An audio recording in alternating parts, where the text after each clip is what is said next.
Service in Peachtree City has issued a severe thunderstorm warning for northwestern Walker County in northwestern Georgia, northern Dade County in northwestern Georgia, until 8:30 p.m. Eastern Standard Time.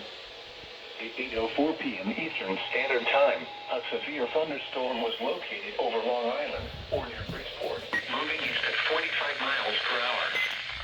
Hazard, 60 miles per hour wind gusts. Source, radar indicated. Impact, expect damage to roofs, siding, and trees.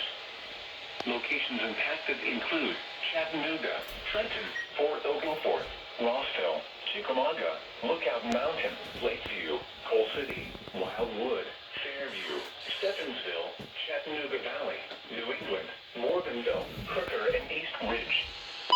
For your protection, move to an interior room on the lowest floor of a building.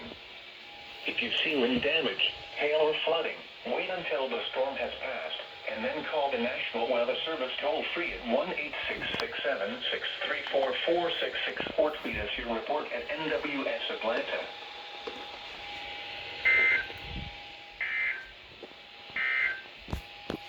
At 7 p.m. in Chattanooga, it was cloudy.